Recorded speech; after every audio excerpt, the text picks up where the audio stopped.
tomorrow all the things were gone, I'd worked for all my life, and I had to start again with just my children and my wife. I thank my lucky stars to be living here today, where the flag still stands for freedom, and they can't take that away. And I'm proud to be an American, where at least I know I'm free. And I won't forget the men who died, who gave that right to me. And I gladly stand up next to you and defend her still today, 'cause there ain't no doubt I love this land. God bless the USA. God bless the USA.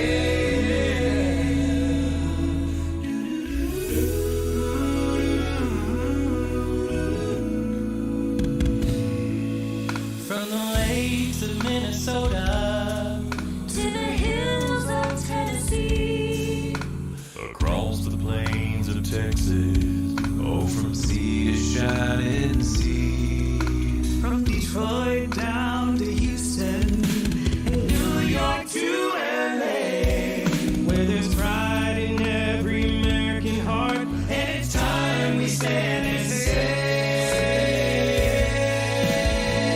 oh, and I'm proud to be an American, where at least I know I'm free. And I won't forget the men who died, who gave that right to me. And I'm gonna stand up next to you and defend her still today, 'cause there ain't no doubt I love this land. God bless the USA. God bless this country. And I'm proud to be an American, where at least I know free. And I won't forget the men who died, who gave that right to me. And I gladly stand up next to you and defend her still today, 'cause there ain't no doubt I love this land. God bless the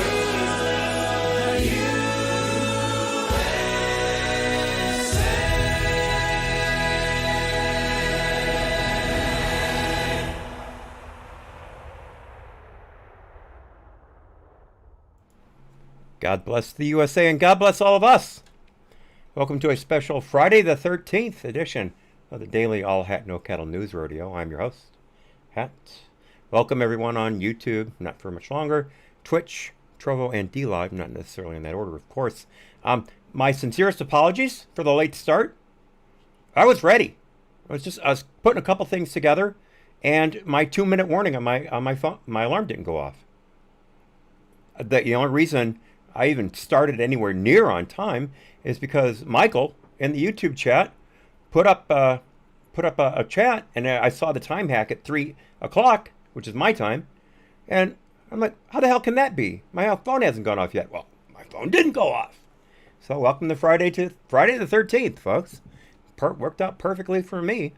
Anyway, I have a big announcement coming up, but it'll be later. There will be a news story, easy for me to say, that'll trigger it. So I'll get to it at that point.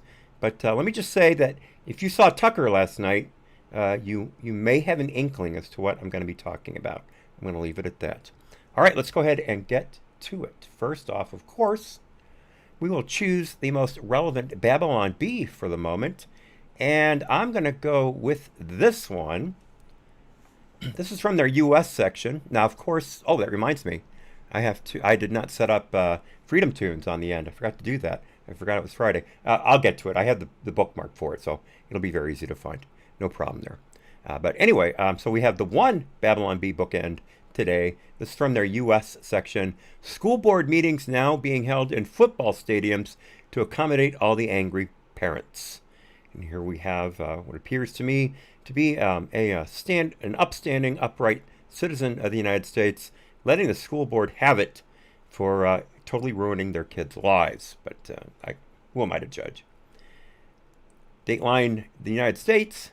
Across the country, school board meetings are being moved from small city halls and school district conference rooms to massive football stadiums to accommodate all the parents screaming and shouting about CRT, masks in schools, mandatory vaccines, and mandated COVID tests. Quote, "We're going to need a bigger auditorium," said school board member Gracie Pauley, him, after yet another parent came up and, quote, "absolutely let him have it," close quote, over the district's ridiculous masking policies. "Yes, next, please." A 457th parent then came up to yell at him. He sighed, quote, "I'm starting to wonder if we might be the baddies," close quote. A reference to a very famous British comedy duo routine from, I believe, the 80s. Just look up, are we the baddies? And it's perfect British comedy at its best. I'll never forget it. Moving right along. The school board then agreed to move to nearby Michigan Stadium, home of the Wolverines, for future hearings. The next meeting is expected to be attended by over 100,000 parents, all of whom are taking issue with the school district's handling of COVID and indoctrination of their kids into critical race theory. Should there be too many parents for the stadium to hold, they may be forced to hold the next meeting on the Great Plains. And amber waves of grain. The Babylon Bee, everyone, starting us off on a high note.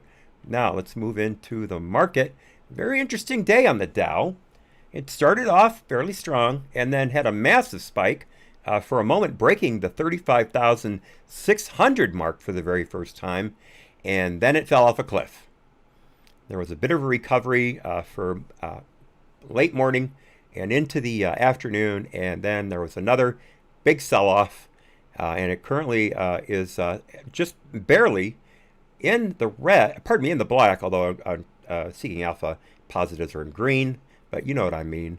The market is currently at 0.04%, or $15.53 above the previous opening. So putting it, as I understand it, in or at very close to record territory again at 35,515. The S&P 500 and the NASDAQ were also both winners, though not by much at all. Gold is trying to stage a comeback, up almost 1.5% from the previous mark at 1778 and change. Crude oil continues its slide, now falling over 1.6%, currently at $67.93 per barrel of West Texas Intermediate sweet crude. But yet again, the big winner is Bitcoin. Folks, when I checked Bitcoin an hour ago, it was around 46,000 and a little. And right now, Bitcoin is showing at 47,459 and change. That is a $3,000 increase over the previous mark, or if you're into percentages, over 6.75%. And it is of course still trading. Let me look at something real quickly. I've got a fake Coinbase account, and let's see here. Let me update it. Oh my. I don't want to get into the specifics of it. Let me just say, it's doing quite well. Awesome. But someday I'll share you the ins and outs. It's a little. I started it when Bitcoin was selling for around 58,000, and then when it fell, I did some dollar cost averaging and bought when it was in the low 30s, low to mid 30s, and then stopped when it went up to 40.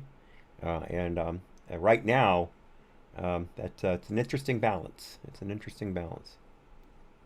Not quite in the black, but really damn close.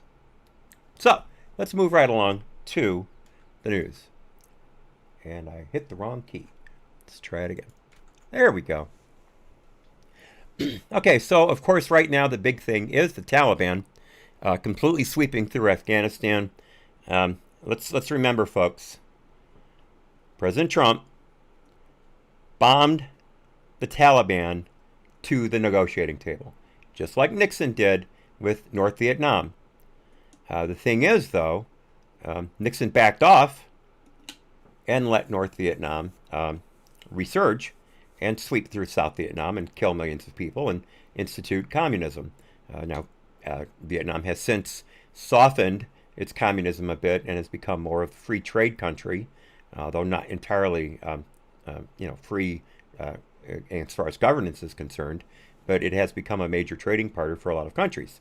We did the same thing with China, and China instead cracked down even more on the communism and started instituting slave labor to build cheap plastic goods for America and make so much money that they were able to expand their military beyond their wildest dreams.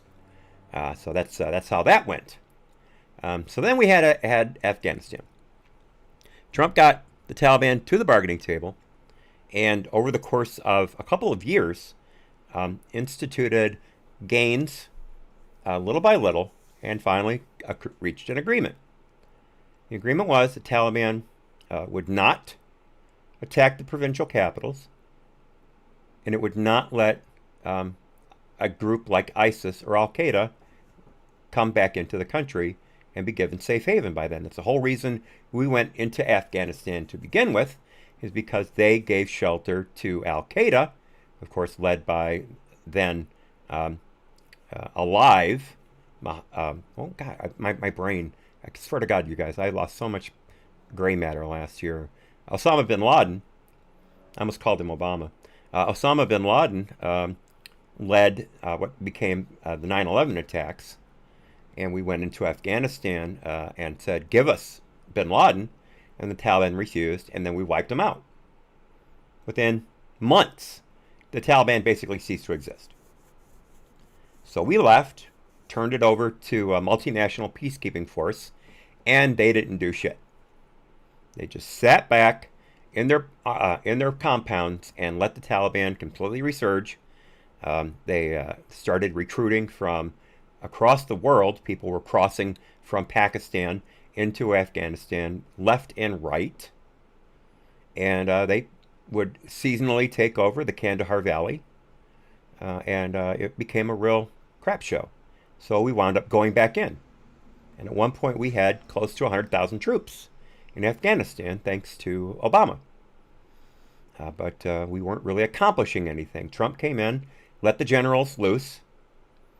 We made massive gains. The last year and a half of Trump's presidency, there was not one, I should say the last year or 2 years. The last year of Trump's presidency, there was not one combat death in Afghanistan. Not one. And so the Taliban said, we won't let anyone come back in. We'll leave the provincial capitals alone. Just let us rule our areas and we'll be good. And we said, okay, we're going to pull out by May 1st. But if you start screwing around, we're going to stop the pullout and we're going to knock you back down. Hard and fast. Those were the rules. Those were the rules. So Biden gets in office and immediately says, we're not going to pull out until September 11th. Now, I have no idea why he chose that day to be the day that we turned Afghanistan over to the Taliban again, because that's exactly what was going to happen as soon as he broke the deal. I mean, I gave us a 60-40 chance that the Taliban would stick by the deal for the first 6 months anyway. But we had a deal, and Biden slapped the Taliban in the face, said, screw you, we'll do this on our own time. And the Taliban said, fine, gloves are off, here we come. And so Biden pulls everyone out immediately, just like he did in Iraq, which allowed ISIS to become a thing. Remember ISIS? The JV team, as Obama called them? Somehow he couldn't win a battle against them, though. Trump came in, again let the generals loose, and ISIS ceased to be within about 10 months. But Biden blew the deal, and in the middle of the night, pulled everybody out of Bagram Air Force Base, a major multi-million-dollar facility that we built in Kabul. Didn't even tell the local Afghan authorities, military or political, that we were leaving. and just bolted, walked away from it. Now look where we're at. We were told like 2 days ago by the diaper wearing chief himself, 46 asterisk, right there, 46 asterisk. We were told directly by him that the U.S. Embassy in Kabul was not going to be another Vietnam Saigon embassy event where we had helicopters landing on top of the building to take people out because there was no way to get them out overland because the city had been completely encircled and there was no way to get out. Couldn't even use the airport at the time.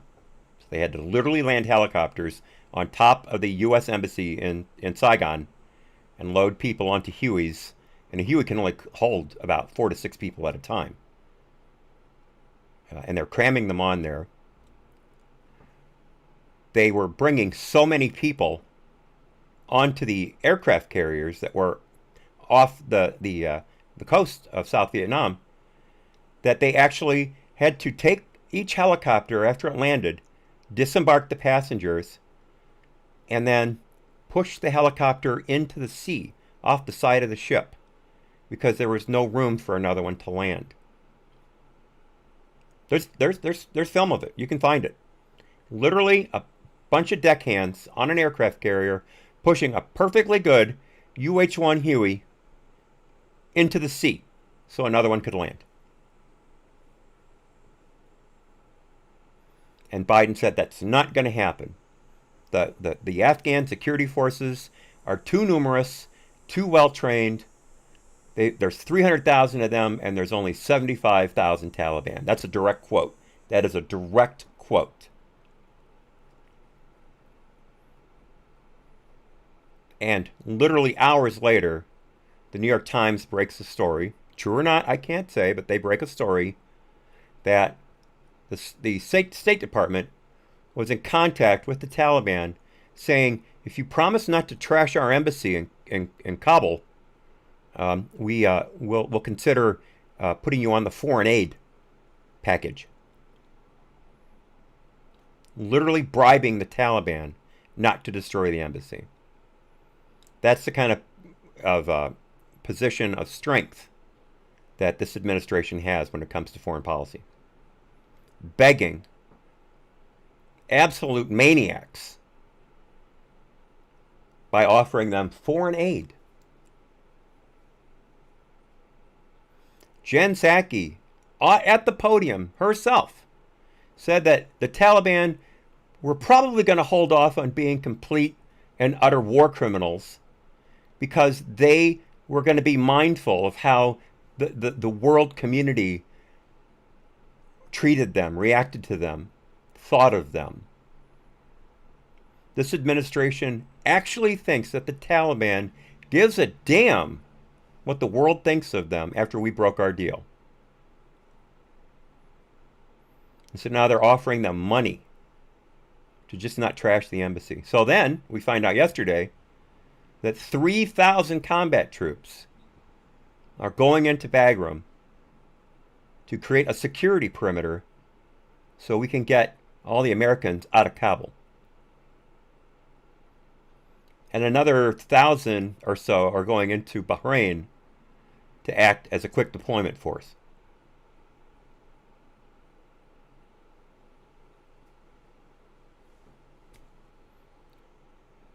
That's where we're at. That's where we're at in a nutshell. You can find maps of what the Taliban has done in just the last 10 days. They've taken over huge swaths of the country. Almost every provincial capital has fallen to the Taliban. They are rounding up government officials, military officials, troops from the Afghan security forces that are surrendering, en masse, by the way. A lot of them are just being gunned down. Just, boom, right there. Summary execution.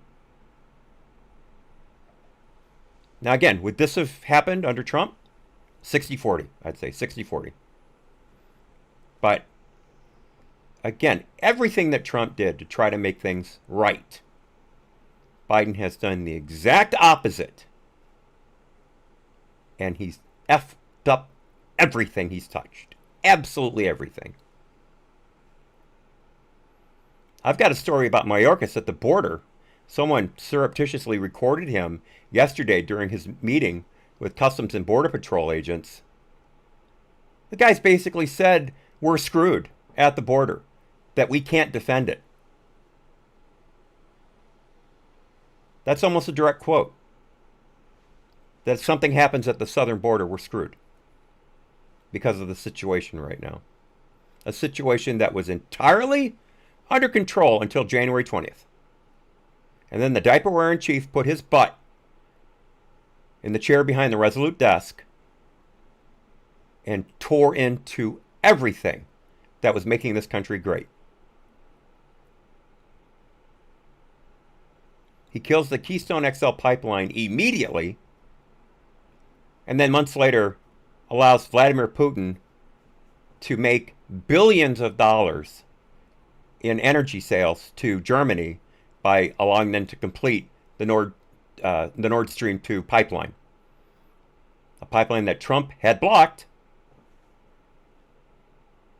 and made a deal with Angela Merkel that we were going to supply them with all the natural gas they needed to heat themselves. Instead, Biden allows the pipeline to go through, thereby making Germany and other parts of Europe in that area completely at the mercy of the Russians for at least 30% of their energy. And the Russians are known to every now and then just turn it off. They crank the valve, it shuts off, and they say, all right, we want a new deal. We want 30% over what we're getting now, or we don't turn it back on. In the middle of the winter, they've done it to Ukraine, I believe at least twice. And there's no reason to think that they won't do it to Germany. None whatsoever. What do they got to lose? What's Biden going to do? Send him a letter? He wouldn't even appear at a press conference at the same time with Putin because he knew he'd get eaten alive.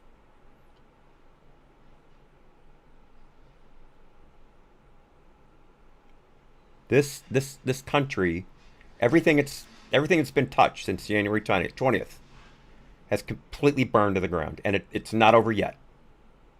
We have to pray for Democrats to save us from the spending that this administration wants to do. Remember, initially, the budget was going to be $6 trillion. That was the Bernie Sanders dream wish. $6 trillion. And Chuck Schumer said, great, I love it, we'll do it.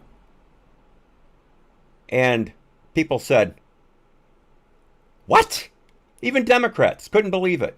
And they pared it down to what they say is $3.5 billion. But when you look at the actual extension of the costs, it's closer to $5.5 billion. Trillion. I keep saying billion. I apologize. See, the numbers don't even make sense anymore. We're talking trillions. 6 trillion down to 3.5 trillion, but it's actually 5 to 5.5 trillion. And that's just the broad strokes. They haven't actually laid out the groundwork yet. So Biden supposedly makes a bipartisan deal with senators, Republican senators, on the infrastructure package. And then turns around within an hour and says, well, we're not going to do it unless we get the other stuff we want. And then a day later has to say, well, that's not what I meant. And now the infrastructure bill passed the Senate. About 23% of it, or no more than 30% of it, is actual physical infrastructure. The rest is a bunch of Democrat wish lists. And somehow 19 Republican senators went along with it. This is why I'm not a Republican. I'm a Christian, constitutional conservative. But there are Democrats holding the line in the House. Because Pelosi, just like Biden told her to do, has said, I'm not going to bring the infrastructure bill to a vote until the budget comes up through reconciliation and we can pass both at the same time. Which we knew was going to happen. Everybody told the Republicans in the Senate, they're going to do this. They said they're going to do it. Schumer outright said in the Senate several times, we're going to bring them together. And then Pelosi, she got it from the Senate, and boom, first thing she said, we're not going to vote on it until the other one comes to reconciliation. And the thing is, anything that the Republicans got out of the quote-unquote infrastructure bill, they're rolling into the budget plan. Which, in case you're not familiar, reconciliation means it doesn't need one Republican vote to pass. Reconciliation is a parliamentary maneuver for budget systems. Supposedly, you only got to do it once a year. But the parliamentarian in the Senate gave the Democrats 2 or 3 times, and they'd already used it once. And again, we told them they're going to roll it into the reconciliation. But now we're hearing that actual, real liberal, not progressive, but liberal Democrats are saying we can't spend all this money. The economy's falling apart. People aren't going back to work. Businesses can't open.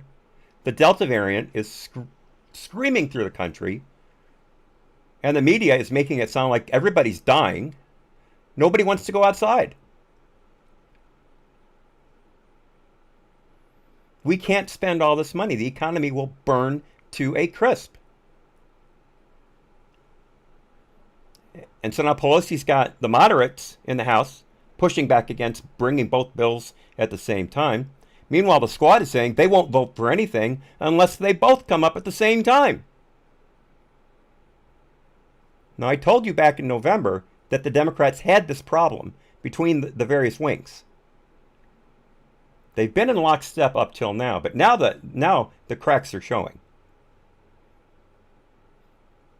So somebody's going to force Pelosi's hand. She's got a real Sophie's choice here.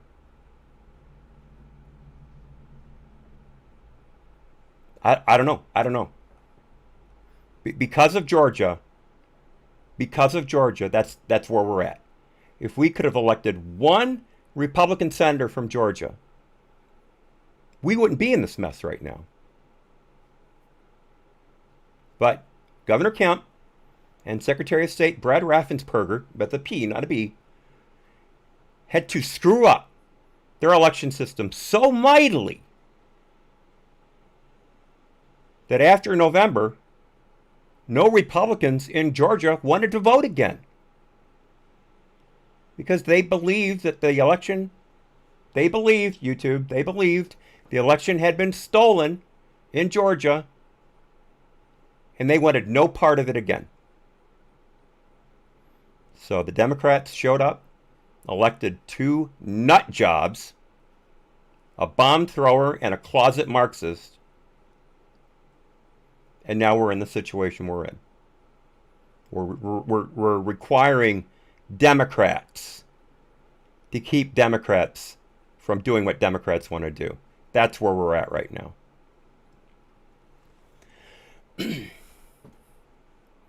Skullcram says in the DLAC chat, Pelosi is busy trying to save her nephew's job. Fair enough. All right. That's the biggest rant I've ever started off with. That's a Mark Levin rant. No, I'm not comparing myself to Mark Levin. I'm just saying that's how he tends to open his show. So anyway, all right. So let's get to a couple Afghan things here. I'm going to get to the embassy first, but this is where I think the focus needs to be right now. You may remember that Biden has been to Delaware 16 to 17 times since January 20th. Basically every weekend, sometimes longer than Saturday and Sunday, he leaves Washington, goes to Delaware, where we don't know who he talks to, because as Jen Psaki told us this week, we're not going to release the visitors logs from Delaware. Remember, the most transparent and truthful administration in history, folks. They refuse to let us know who's visiting Biden at his various homes in Delaware, because he's got a kind of a mansion and then a beach house in Delaware. He's got a couple other homes too, all on a senator's salary, of course. But they won't tell us who he's visiting with. So he didn't get back this week until Tuesday afternoon. And he just left for Delaware again about 2 hours ago. Afghanistan is burning to the ground. And he can't stick around. He's got to go home and get injected with all kinds of drugs and rest for hours and hours and hours so he can look like a functioning human being for the one public event he does a day when he comes back. Remember how much people complained about how Trump would go and play golf? Have you heard one major news outlet point out at all how often Biden walks away from Washington and how long he stays away? Not once. Not once.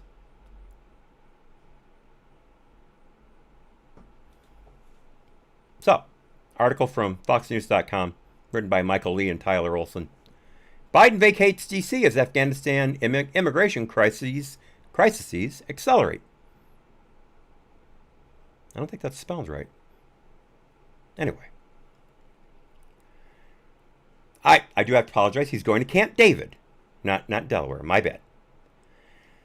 President Biden is heading to Camp David Friday afternoon from his residence in Delaware, continuing a trip outside the nation's capital amid spiraling crises, including a deteriorating situation in Afghanistan that's been compared to the fall of Saigon. American troops are en route to the country Friday in an attempt to help Americans there escape, even as the Department of State downplays the situation, particularly regarding the U.S. Embassy in Kabul. Quote, "We are reducing our civilian footprint to a core diplomatic presence. And what that means is we are going to continue to have our diplomatic presence on the ground in Afghanistan. Our embassy remains open." That's according to State Department spokesman Ned Price on Andrew Mitchell Reports on MSNBC Friday. Isn't that Andrea Mitchell? Not Andrew Mitchell? Could have sworn it's Andrea Mitchell. Either way, no one watches it. It's horribly rated. But of course, Ned Price would appear on there. Ned Price is an idiot. He's an absolute idiot. He is so bad at his job. I'm continuing with the article, but the situation appears to be far worse than the State Department is letting on, with provincial capitals falling to the Taliban one after another. When asked how soon Kabul could fall, a U.S. defense official told Fox News, quote, "It could be tomorrow," then added, "or it could be a month." One U.S. military officer is quoted as saying, "This is all melting down in a short period of time." A former U.S. military official with years of combat time in Afghanistan was more blunt in his assessment, quote, "I would pull out every American from Afghanistan and then level the U.S. Embassy." NPR reported Friday that U.S. Embassy staff in Kabul are getting ready to destroy important information and are packing up. The Pentagon announced Thursday that the military is sending 2 Marine and 1 Army infantry battalion to Hamid Karzai International Airport in Kabul in an attempt to provide security for embassy personnel and other Americans trying to escape. That is about 3,000 troops. The Alert Brigade from Fort Bragg, 4,000 strong, is leaving North Carolina to deploy to Kuwait in the coming days to be used as a reserve force if needed in Afghanistan should conditions deteriorate. The first of 3 battalions was on its way to Afghanistan as of today. So I was wrong about the other 4,000. I thought it was only going to be 1,000. I do apologize for getting that wrong. But I think that might have actually been added recently. But if not, my apologies. Now, of course, that's Afghanistan. As the article goes on to say, we've got the border.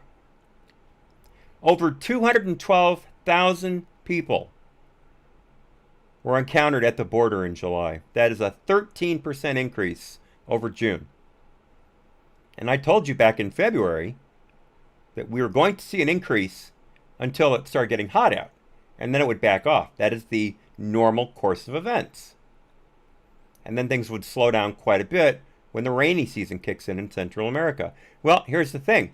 I didn't expect 100 other countries in the world to come across the southern border as well. Because that's what we're getting. We're getting COVID variants that don't even exist on anyone's radar right now. Not to mention methicillin-resistant tuberculosis, the plague, typhus.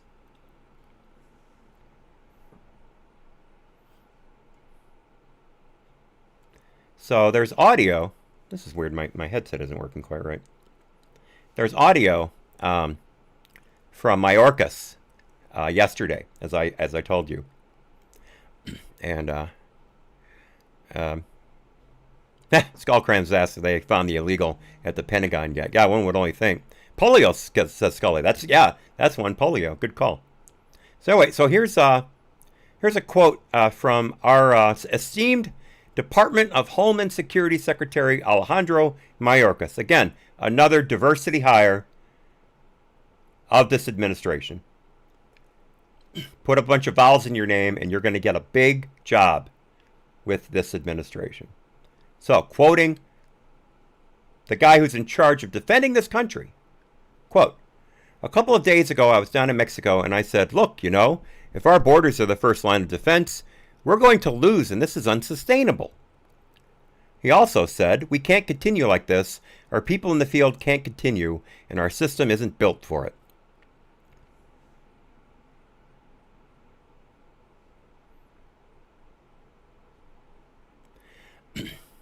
Here's the part I hadn't seen. Meanwhile, a key inflation measure surprised economists by hitting yet another record high, with producer price inflation rising 7.8% over the 12-month period ending in July. That number was the highest recorded in over the 10-year history of the metric, raising fears inflation could stick around longer than some predict. In total, now it's working.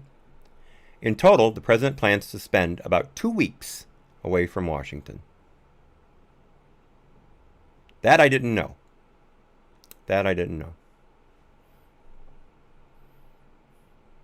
2 weeks. My God in heaven.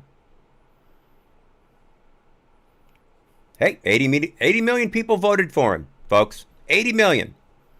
He can't get one video on YouTube that has a comment ratio of plus to minus better than a negative 300% or 500%.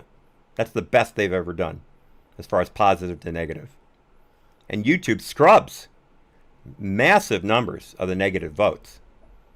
And the comment section are all quite irate towards this administration.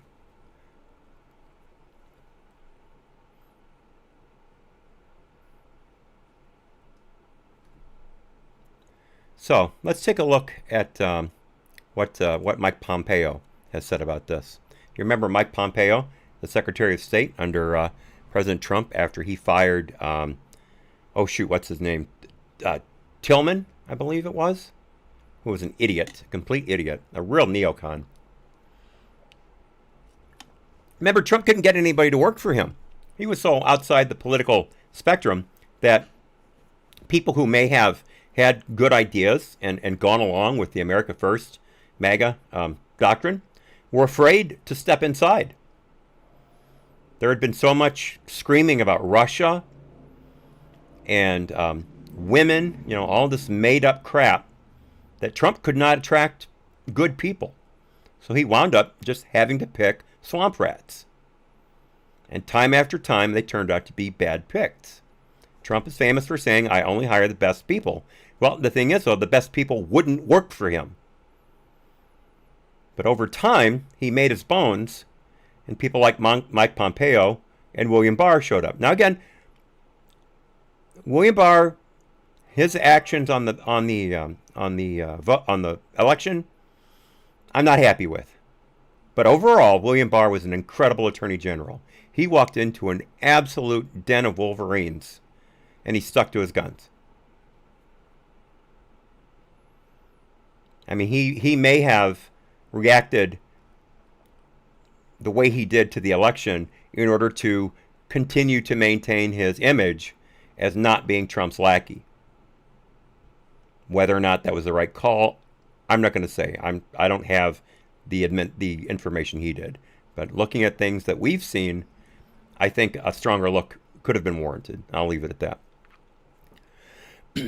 Skullcram says in the DLAC chat, that's been the problem for decades. Anyone worth having in government already has a job. That's a perfect quote. That's a perfect quote. Yeah.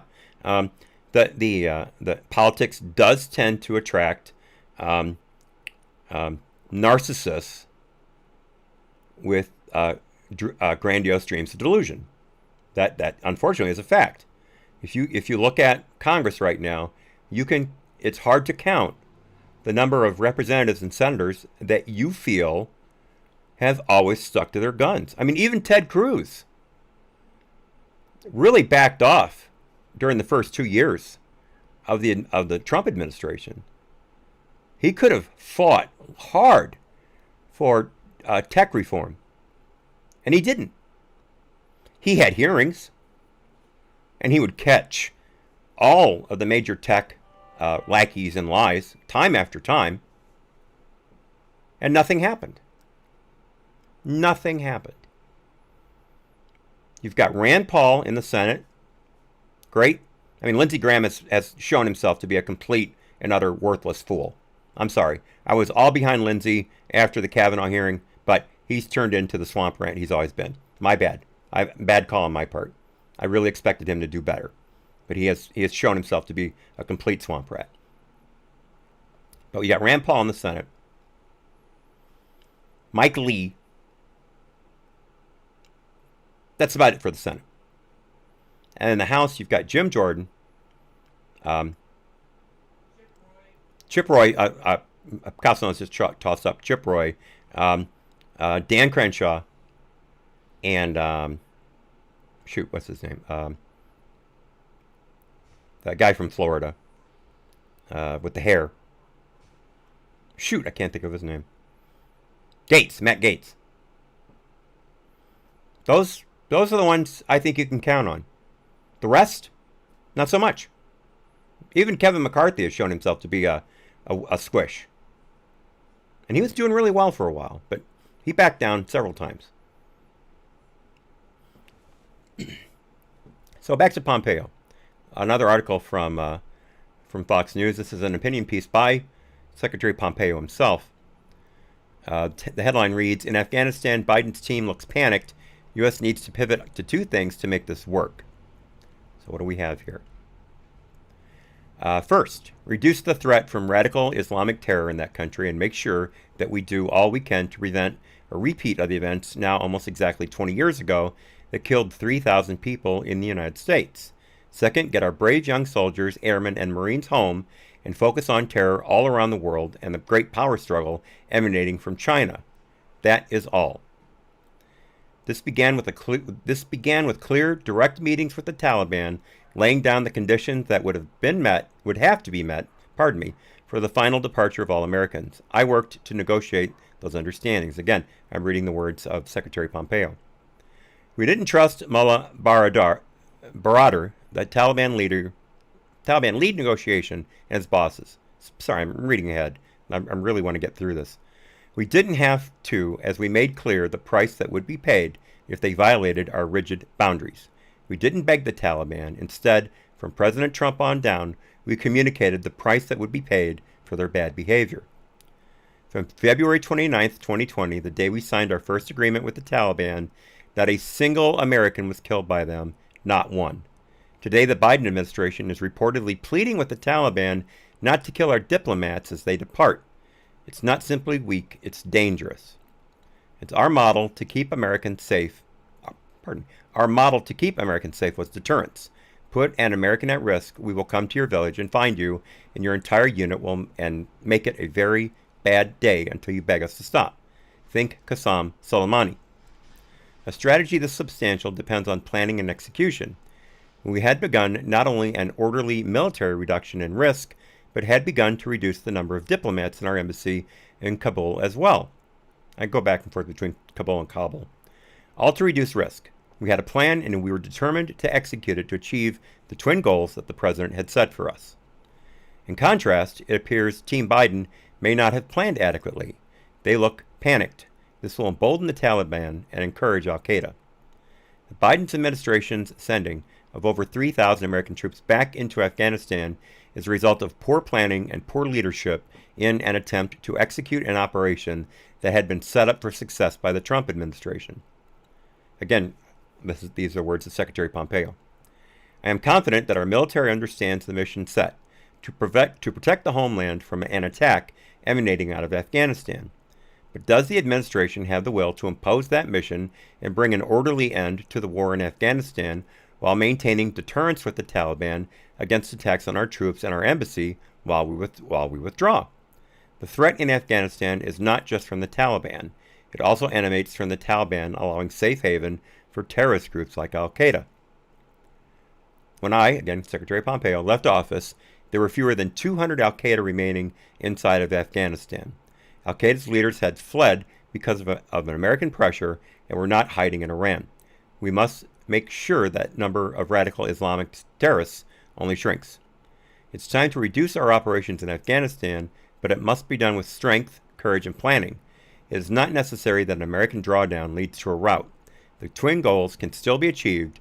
I hope this administration can pull it off. Secretary Pompeo, everyone, laying it down.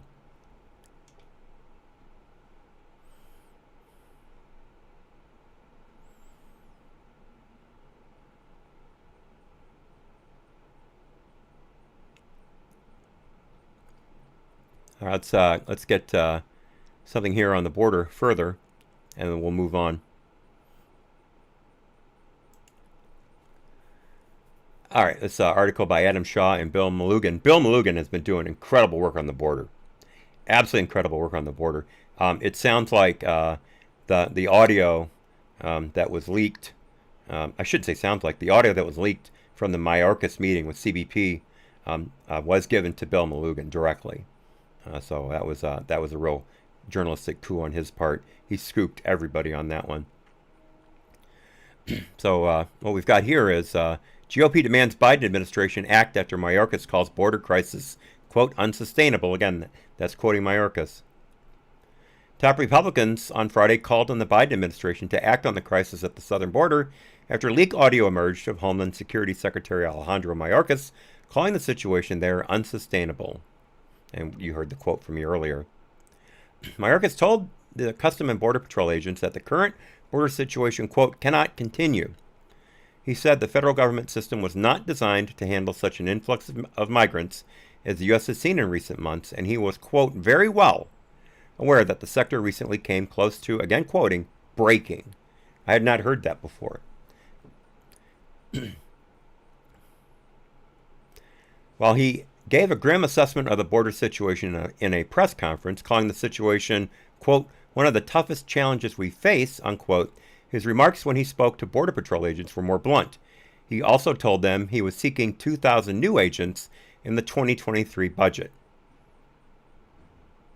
Oh, great. We just have to put up with it for another 2 years. I feel so much better now. I feel so much better. It's obvious this guy's got a handle on things. That should kick in right around the time that Harris's plan for bolstering the economies of the Northern Triangle and ending food insecurity and climate inequity.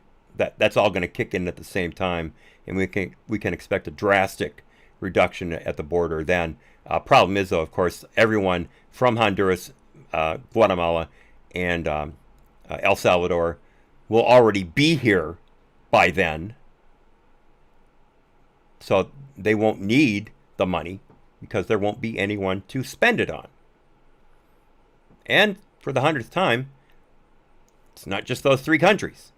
We're seeing people from Cuba, from Ghana, from Ukraine, all over the world. People are flying into Brazil, for instance, and then taking transportation to the northern border of Nicaragua, and then getting on the trail and walking all the way up. 100 different countries. Okay, so this is great. This is what we can expect from the House Republicans. A tweet. Quote, glad Secretary Mayorkas agrees the situation at the border is unsustainable. Now what is their plan to fix it? Another tweet from Ronna McDaniel, GOP chairwoman. Even Biden's own DHS secretary is saying the border crisis is unsustainable. Republican National Committee, when will Biden and Harris finally take action? And Senator Josh Hawley tweeted, quote, Joe Biden has totally lost control of the border. These are the most honest words I've heard from the mouth of Secretary Mayorkas. Joe Biden has totally lost control of the southern border. And a final one from Ted Cruz. And yet, Joe Biden and Kamala Harris are the root cause. They have open borders. And here's the 3 points. Brought back catch and release, halted construction of the border wall, ended the remain in Mexico policy. Arizona Governor Doug Ducey, meanwhile, called on Mayorkas to resign. Quote, we can't have a defeatist fighting for our nation's border security. It's time for Secretary Mayorkas to resign, and he needs to be replaced with someone who will tell the truth publicly, stand up to the radical activists inside the Biden-Harris administration. And that's a tweet from Governor Ducey. On Friday, a White House spokesperson said that Mayorkas was referring to the regional nature of migration and how the U.S. is working with neighboring and regional countries to address the migrant flow. The spokesperson also said the DHS chief was, quote, underlying the need for the United States to continue various deterrence and expulsion measures we have in place, close quote. They noted the recent extension of Title 42. Here's the thing, folks. Title 42 expulsions have gone down since last month. Yeah, I saw the numbers today. There were fewer Title 42 kickbacks in July than there were in June.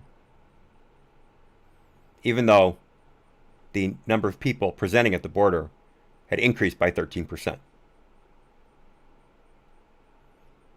According to the numbers I saw, about 6,000 families and, I forgot the number of kids. Might be as high as 30,000 kids have come across the border since January.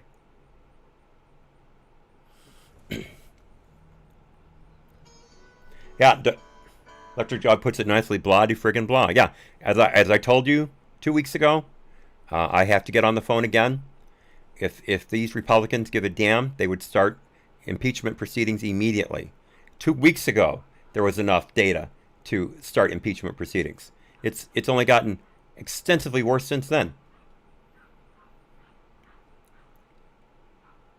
Is my security camera audio on, or am I hearing that from behind me? No, that's behind me. Okay. And Scully says that's the only ones that get caught. Yeah, as I said before, I believe last month they estimate the gotaways were around 43,000.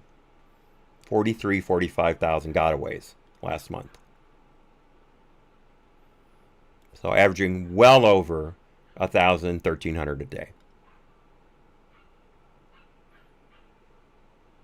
And again, those are just the ones they get a glimpse of on camera, or find clothing in the desert, or tracks, the little telltale signs, just the ones that they find.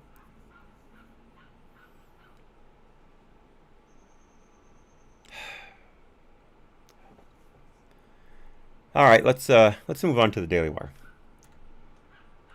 Let me refresh it here. All right, West Point. An article on the Daily Wire by Amanda Prestigiacomo, a name I pronounced wrong all last year. According to the Washington Times, the United States Army's military academy at West Point is reportedly teaching several left-wing classes as part of a Marxist indoctrination system. The Washington Times reported Wednesday on 3 classes future officers are taking at the academy. And here's a quote. 3 classes in particular at the academy are being taught with what critics say is the goal of social engineering and politicization of the 4,294 cadets. And here are the titles: Social Inequality, Military Leadership, Leading Inclusive Teams, and Politics of Race, Gender, and Sexuality and Diversity. Okay, that should read Politics of Race, comma, Gender, comma, Sexuality, comma, and Diversity, so the military can't even title their classes right. All right, continuing. West Point also offers a seminar on diversity and inclusion that features images of Black Lives Matter protesters, according to the report. The military official told the Times, quote, all those classes are primarily focused on teaching our nation's young men and women Marxism in the name of social equality.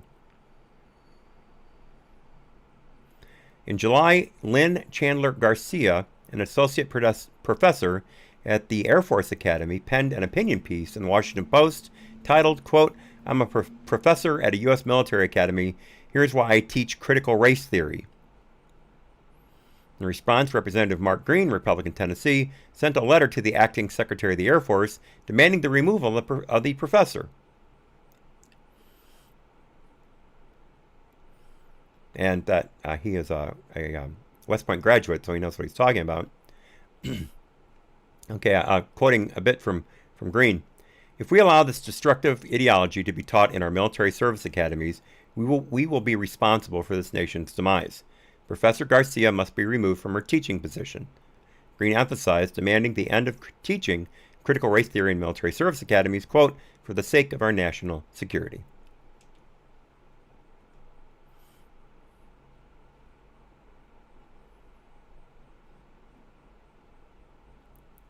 And it's time to say goodbye to YouTube. Okay. All right, YouTube. You've had your fill. Time for me to go. Remember, I will be leaving YouTube at the end of the month. I have a special announcement coming up later in the show, but if you're not on DLive, Trovo, or Twitch, you're not going to hear it.